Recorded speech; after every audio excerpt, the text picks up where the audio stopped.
Cordial saludo. De nuevo, la Gerencia de Servicios Públicos y la Gobernación de Antioquia les da la bienvenida a esta mesa jurídica El Agua al Derecho. Saludamos una vez más al doctor Carlos Alberto Teortúa, que es nuestro experto que nos viene acompañando en este ciclo de programas. Agradecemos el apoyo del señor gobernador Luis Pérez Gutiérrez y de nuestro gerente de Servicios Públicos, James Gallego Alzate, por la oportunidad que nos dan de reunirnos con ustedes a través de este medio para compartir las inquietudes, necesidades y diálogos de contenido jurídico en materia de prestación de servicios públicos. En este ciclo de programas finales hemos venido hablando del sistema general de los servicios públicos en Colombia. Recuerden que comenzamos hablando de la política y que la encontramos en el orden constitucional y legal. Posteriormente hablamos de la regulación y luego hablamos de la Policía Administrativa de la Superintendencia de Servicios Públicos. La semana pasada tuvimos oportunidad de hablar, a partir precisamente del acto legislativo número 4 del 2019, de ese control que tiene Contraloría y Procuraduría. Y hoy queremos retomar entonces el ciclo hablando de los prestadores, que ya estamos llegando a la base de esa pirámide de la prestación de los servicios públicos. Los operadores, que son empresas prestadoras de servicios públicos, que son asociaciones de usuarios, esquemas diferenciales. Doctor, bienvenido, y hoy vamos a hablar de un tema muy importante que ya se siente más en el día a día en las comunidades. Sí, buenos días a todos los que nos van a acompañar en esta sesión de trabajo. Dijéramos que cuando uno se dedica a la docencia en servicios públicos, como es mi caso, casi que todos los cursos son solo sobre ese tema. Yo voy a dar un curso de servicios públicos, lo voy a dar sobre prestadores. El tema de los prestadores, desde el punto de vista de la estructura de la ley, termina siendo uno de los temas importantes. Para mí, el de segunda importancia, porque para mí sí el tema más importante, que debió tener todavía más importancia la que tiene, son los usuarios. Pero bueno, después hablaremos de ellos. Que ya llegaremos a ese tema, hacen parte del sistema, ya hablaremos cuando estemos en la base de esa pirámide. Hay un término que se confunde, y ese término que se confunde es entidad prestadora con empresas prestadoras. Lo primero que hay que decir es que el concepto entidad prestadora es un género, y ese género tiene 6 especies, hay 6 especies, no solamente una o dos, hay 6 especies dentro del género de los prestadores. El primero, Carlos, es las empresas de servicios públicos. Es el primer llamado a prestar servicios públicos, y esas empresas, que es el primero, tienen 3 modalidades: empresas de servicios públicos oficiales, empresas de servicios públicos mixtas y empresas de servicios públicos privadas. Y la distinción entre ellos la va a determinar la composición de capital. Cuando estoy en presencia de una entidad 100% estatal, o sea, sus socios todos le pertenecen al Estado. Sus acciones. Perfecto. Todas las acciones son de entidades del Estado. Es oficial. Una pregunta, doctor, es que nos han llegado inquietudes. Resulta que esta empresa tiene un 0.1% de un privado. El 99.9% es oficial. Entonces, ¿esa empresa es oficial o es mixta? La pregunta es, ¿tiene el 100% estatal? No, tiene un 0.01%. Sí, en algunas sesiones de trabajo yo he dicho que lo que es casi estatal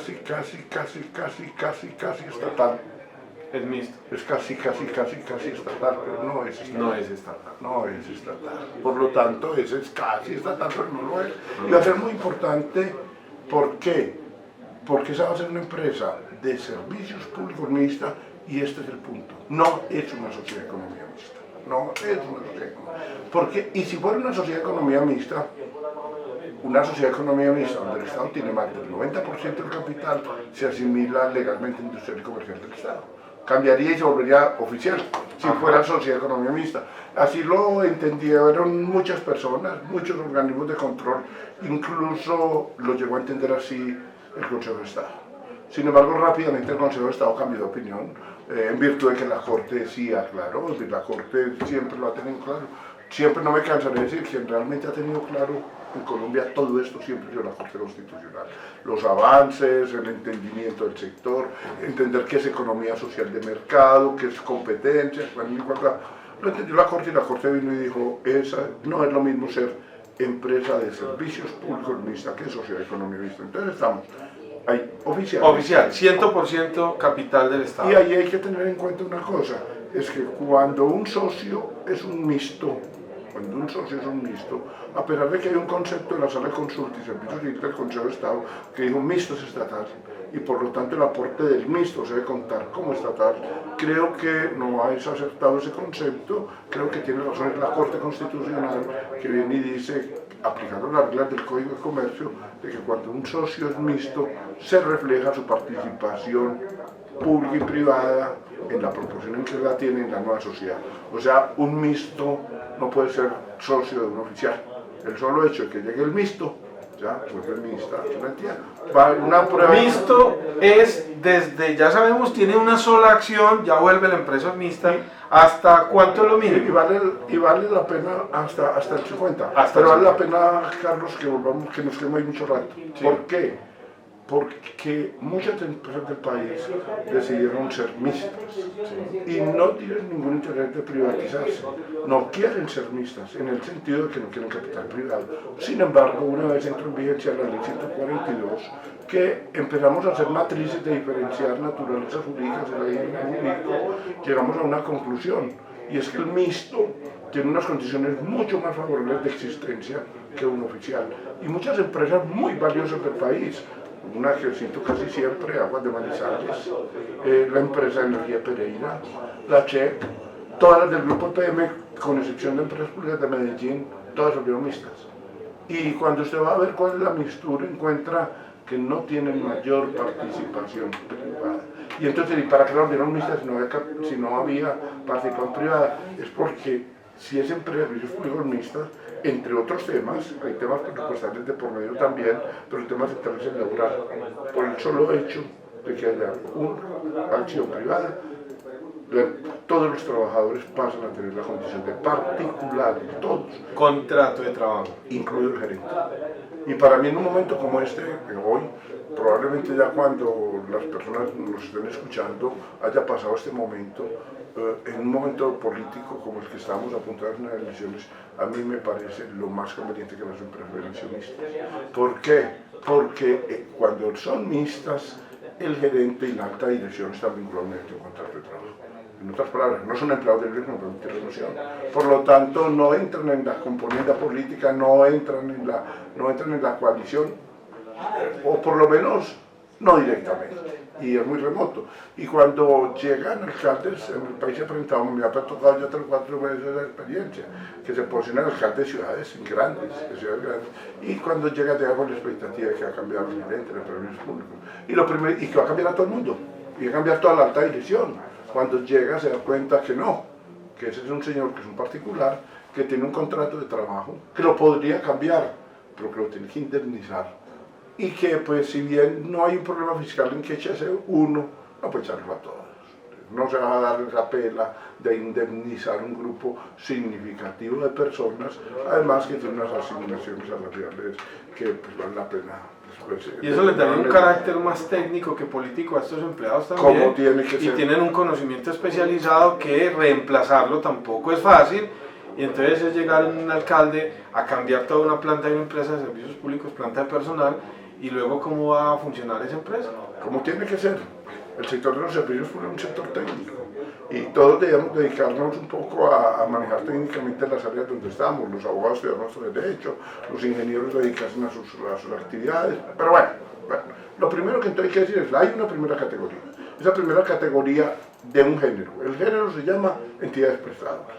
Y la primera fórmula de entidad prestadora es las empresas. Y de las empresas hay 3. Esas 3 son oficiales, mixtas y privadas. Entonces estamos diciendo la oficial 100% estatal. La mixta, 50% más estatal, y obviamente sin llegar al 100%. Y la privada es aquella que tiene el 50% menos del capital, menos del 50%, y entonces ahí se presenta una... menos del 50% de participación del Estado, es decir... Del Estado, para que el Estado tiene menos del 50% de la propiedad de esa empresa. Y los administrativistas convencionales, llamo yo, siempre se pusieron a eso, porque ellos dicen, no puede ser privada. ¿Y por qué no puede ser privada? Porque mixto es mixto, y ese tiene capital mixto. Y hay empresas del país donde el Estado tiene el 50% menos una acción, 49.999 estatal, 49.999, y tiene el 50.001 privado. Esa es una empresa de servicios públicos privada. De hecho, pues las contralorías del país, las procuradurías, personerías, no vieron eso como muy claro desde el comienzo, pero después de que el asunto se ventiló en la Corte Constitucional, que va a ser una sentencia histórica para los que estamos en el sector, que es la C737 del 2007, en esa sentencia la Corte Constitucional dijo varias cosas muy importantes. Una de ellas es que perfectamente esas empresas son mixtas, otra es que no son sociedades de economía mixta, y otra cosa que dijo fue esta, que todas esas empresas eran entidades descentralizadas, donde aporta el Estado. Es esto, una pregunta que si me lo hubieran dicho antes, probablemente como profesor que me lo hubiera dicho hubiera perdido la materia. Si alguien me dice que puede haber una entidad centralizada que sea un particular, yo diría eso no es posible. Sin embargo, la Corte Constitucional vino y dijo, las empresas de servicios públicos oficiales, las mixtas y las privadas con aporte del Estado, o sea, ¿dónde está el Estado? Con el uno está el Estado. Esas son entidades descentralizadas. Y dijo algo más importante, todos sus servidores tienen la condición de servidores públicos. O sea, hoy es perfectamente posible que una persona trabaje en una entidad privada y sea un servidor público. Es perfectamente posible. Cuando yo trabajo en una empresa de servicios públicos donde el Estado es el socio minoritario. Sin embargo, vinculados con contrato de trabajo. Vinculados con... mire, no mediante resolución. Todo extraño es, sí. La empresa es privada, los trabajadores son servidores públicos y el régimen es el derecho privado para efectos laborales. Porque para otros efectos es lo que diga la ley, y para efectos constitucionales siento las restricciones constitucionales. Es un tema que resaltó la Corte. ¿Y las sanciones? Resaltó la Corte la vigilancia el año pasado. ¿Qué dijo la Corte? Sentencia C118 del 2018. La Corte dijo que esos trabajadores que son particulares para efectos laborales, pero son servidores públicos como género, tienen las mismas restricciones constitucionales de los servidores públicos. Por lo tanto, la participación política, la no celebración de contratos con el Estado, o sea, las prohibiciones para los servidores públicos no se le pierden a las personas, por el hecho de ser privados. Y entonces ya uno se ve obligado a precisarlo. Realmente esos trabajos no son particulares.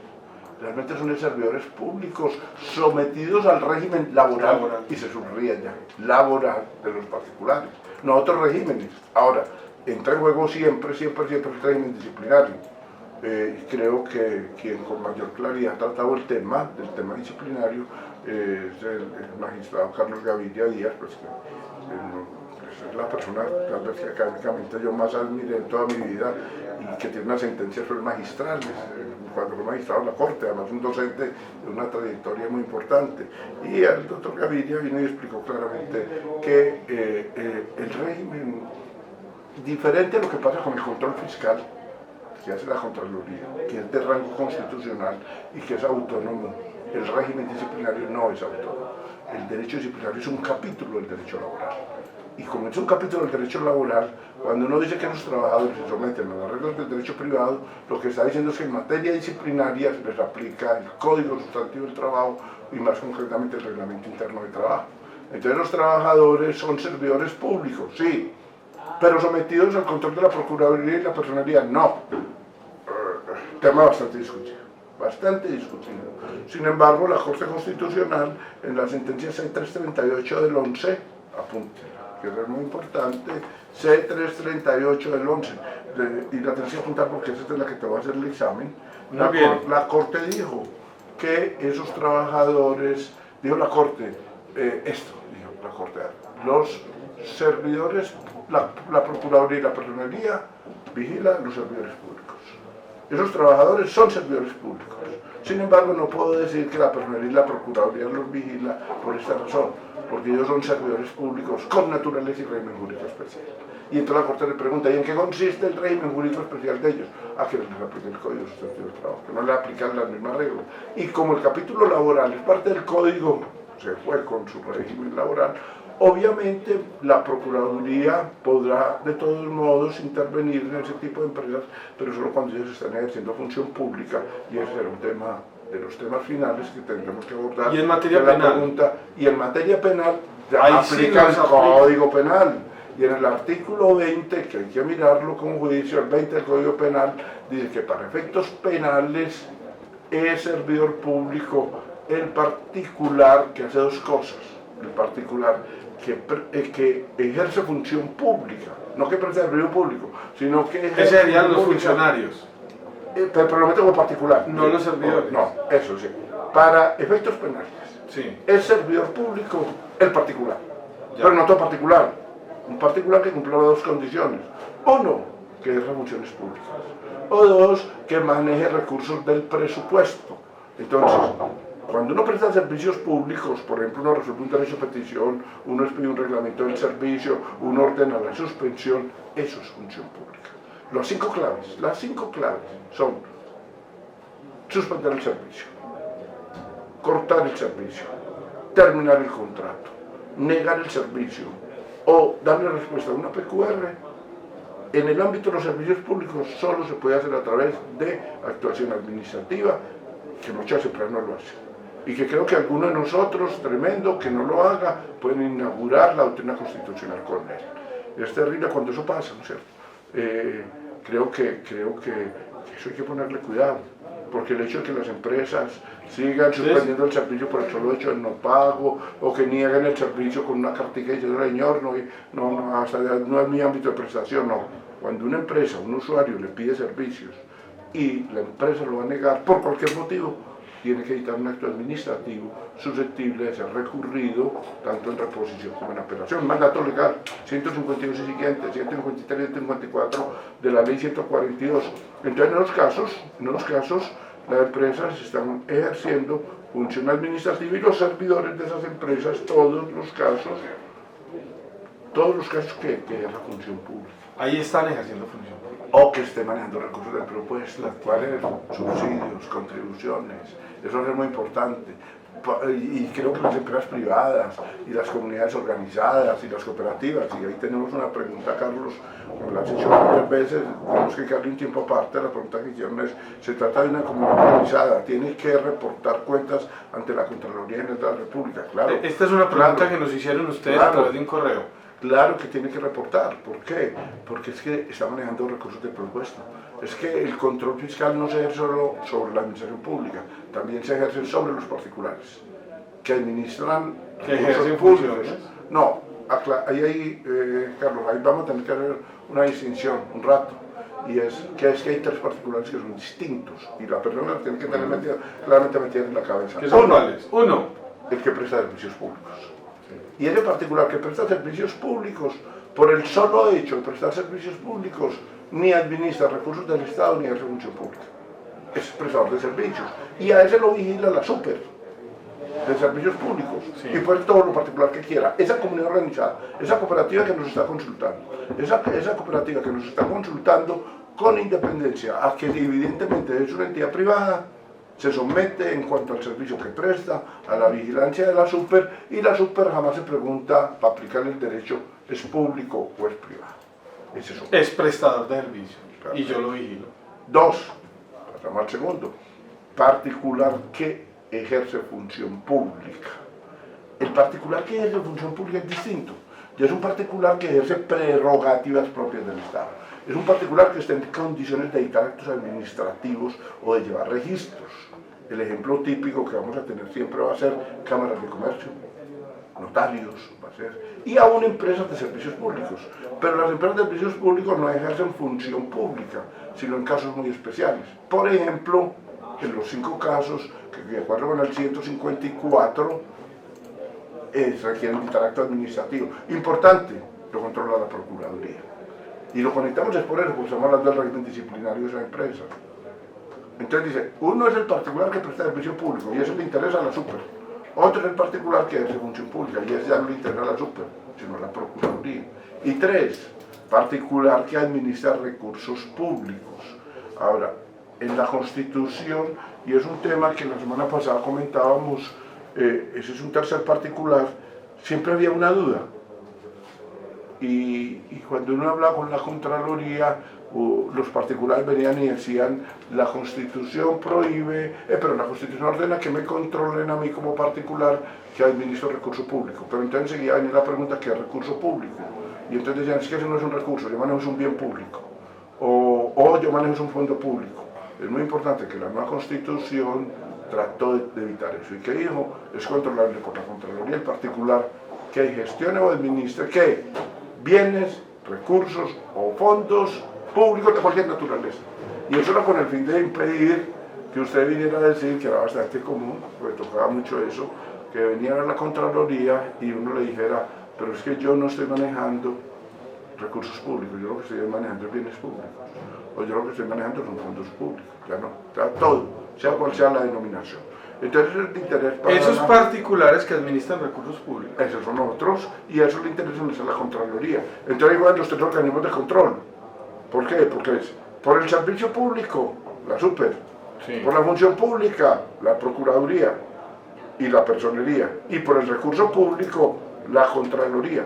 Eso es muy importante que lo sepan los propios organismos de control, porque también es bastante común que llegue la Personería, acumuladora del Tesoro, y se involucre en asuntos de manejo de recursos, o que la Personería o la Contraloría o que la Super se meta en otro tipo de cosas. Entonces, el primero llamado a manejar bien su ámbito de acción es el propio organismo de control. Normalmente las empresas de servicios públicos no se preocupan porque ellos se dedican a otras cosas, y es porque ellos tienen claro que si la Contraloría me está pidiendo información que no tiene que ver con la gestión fiscal y financiera, no va a poder llegar a nada. ¿Por qué? Porque ya no tiene ejercicio de control sino sobre lo fiscal. Pero te va al menos a enunciar que se nos va a acabar la media hora o la hora de trabajo. Tenemos 8 minutos. Y no los hemos anunciado, no hemos empezado. Entonces decimos, son 6. ¿Cuáles son los 6? Primero, las empresas. Segundo, el operador marginal. Ese es el segundo. Ese es el segundo. Y apenas habíamos hablado del primero. Pero estamos hablando del primero. El segundo es el operador marginal. ¿Quién es un operador marginal? Como lo dice el nombre, marginal, el que lo tiene al margen. Es una empresa que no se creó para prestar servicios públicos. Y que no está cobijada por la ley 142. Todos están sometidos a la ley 142. Muy bien. Todos. Muy bien. Porque todos son prestadores. Y eso que me preguntas, Carlos, en la revelación que haces vos, no solamente la haces vos, resulta que he visto pronunciamientos, algún pronunciamiento del Consejo de Estado dijo eso, y pues de eso provocó que yo hiciera una columna que publiqué ahí en el periódico El Mundo, donde yo digo, son falsas dos expresiones. Una expresión es que la ley 142 solo se le aplica a prestadores de servicios públicos. A empresas prestadoras. A empresas, porque este marginal es prestador. Y la otra es que las empresas de servicios públicos solo pueden prestar servicios públicos. Creo que las dos son equivocadas. Entonces, la ley 142 se le aplica a todos los prestadores. Y uno de 6 es la empresa, en sus 3 modalidades. Enseguida viene otro distinto, el marginal. ¿Cuál es el marginal? El marginal es que puede ser persona natural. Es el único caso, un principio que puede ser persona natural. Es una persona natural o jurídica que no tiene como su preocupación prestar servicios públicos. No la hicieron para prestar servicios públicos. No tienen el objeto, no le interesa prestar servicios públicos a esa entidad. Esa entidad es una empresa gaseosa. Esa empresa gaseosas o dedicada a la producción de licores necesita agua como un insumo básico. Y entonces viene la Corporación Autónoma Regional y le pide la autorización para captar el agua, transportarla y tratarla, para usarla. En cuanto él la use, para él no hay servicio, es actividad, pero es la que le sobra. A él le sobra. La pregunta es agua que le sobra. Y hay unas viviendas ahí cerca. ¿Se las puede entregar a los usuarios? La respuesta es, se las puede entregar. Y en ese caso, bajo la informalidad, no, en ese caso está en ley 142. Y se tiene que comportar frente a esos usuarios como un operador. Se le aplica la ley 142 pleno.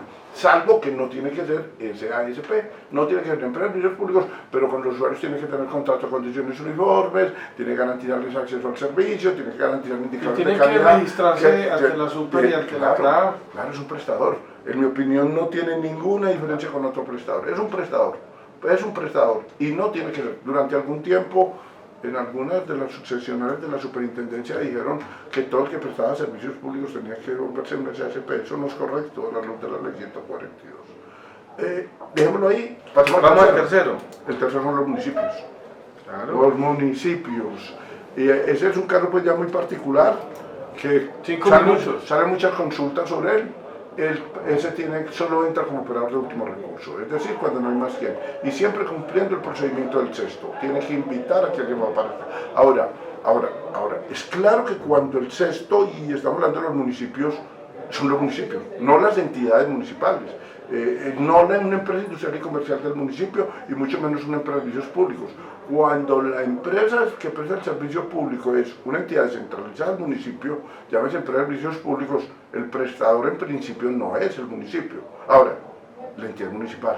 Y desde el punto de vista del derecho administrativo, entre paréntesis o con mayúscula, sí es el municipio. ¿Por qué? Porque es que el municipio se integra por la rama ejecutiva del poder público en el sector central y el descentralizado. Ahí hay un poco como de minucia que había que dejar más clara, pero después hablamos de ella porque nos quedan ya 3 minutos. El cuarto son las comunidades organizadas. Claro. Las comunidades organizadas. ¿Qué son eso? Formas solidarias de organización de la sociedad.